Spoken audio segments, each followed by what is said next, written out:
Primary stage पे consultation लगभग complete, जिनसे कंसल्ट करना था सीनियर लीडर से, वो कंसल्टेशन लगभग कंप्लीट हो गया है। जिन्होंने अपनी बात रखनी थी वो रख दी है। किसी के मन में ये था कि अच्छा हम लिख के दे देंगे, तो उनको समय दिया गया है कि आप लिख के भी दे दें। कोई और सजेशन आपके अगर छूट गए हो तो आप लिख के भी दे दें। अब कल जो फाइनलाइजेशन एक होगा, वो सारी बातों को ध्यान में रखते हुए रीजन विनेबिलिटी क्राइटेरिया नंबर 1 हमेशा विनेबिलिटी होना ही चाहिए। सेकंड, प्रोपोर्शनेट रिप्रेजेंटेशन, यूथ को भी होना चाहिए, लेडीज को भी होना चाहिए with in the criteria of winnability. इनका भी ध्यान देना है। फिर आजकल डेमोग्राफिक रिप्रेजेंटेशन, समाज के हिसाब से भी रिप्रेजेंटेशन।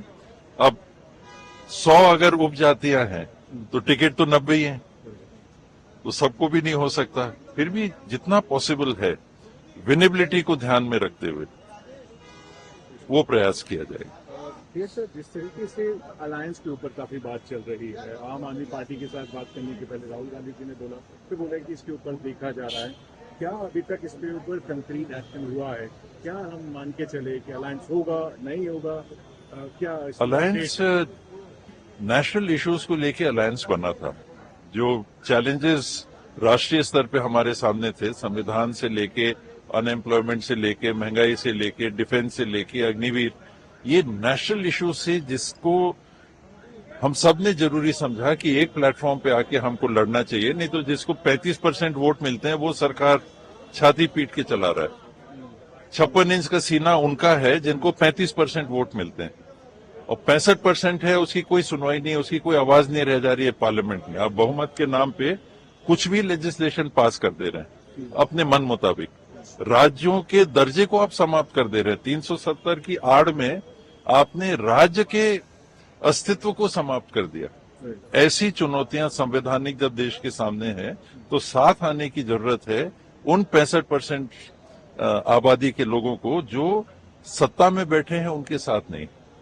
इन बातों को लेके जब हम स्टेट में आते हैं तो वो इश्यूज सेम नहीं रह जाते, और यहाँ फिर थोड़ा फ्लेक्सिबिलिटी आ जाती है, लचीलापन आ जाता है अपने से लड़ने का। आम आदमी पार्टी के साथ हम लोग नेशनल चुनाव भी लड़े, लेकिन पंजाब में अलग लड़े, आपस में भी हम लोग लड़े। एक फ्रेंडली वातावरण में आपस में तालमेल भी नहीं टूट रहा है, हम चुनाव भी लड़ रहे हैं। ऐसा भी आपने नेशनल लेवल पे देखा, उसी को नीचे तक भी देखिए। हमारे संबंध कोई बिगड़ने वाले नहीं। कहीं ऐसी स्थिति बन रही है कि नहीं हमको लगता है कि सभी लड़ लो, सब लड़ लो, साथ लड़ सकते हो, पॉसिबिलिटी है क्या?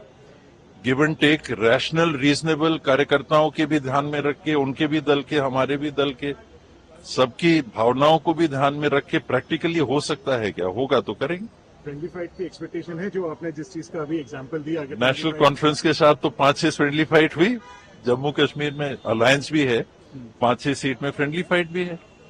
मैं तो एक्सप्लेन करने की कोशिश कर रहा था आपके सवाल को कि संबंध हमारे टूटे कहां अगर हम पंजाब में लड़े तो। एक दूसरे के साथ सामने सामने हम लोग लड़े, हमारे जीते आपके जीते, लेकिन संबंध तो नहीं टूटे। विनीश फोगाट के ऊपर भी सर कुछ अपडेट इस मीटिंग में है, अभी तक तो मीटिंग में बात नहीं है। आखिरी प्रश्न मेरा रहेगा, जिस तरीके से नायब सिंह सैनी कह रहे हैं कि तीसरा टर्म भी उनको लग रहा है कि अब बीजेपी को मिलेगा। हरियाणा, कैसे देखते हैं हरियाणा में तो देखिए मैं कहना नहीं चाहिए, लेकिन मेरे को जो फीडबैक आ रहा है, मैं तो छत्तीसगढ़ का हूं, लेकिन छत्तीसगढ़ तक जो आवाज आ रही है कि इस बार तो कांग्रेस की सरकार आएगी।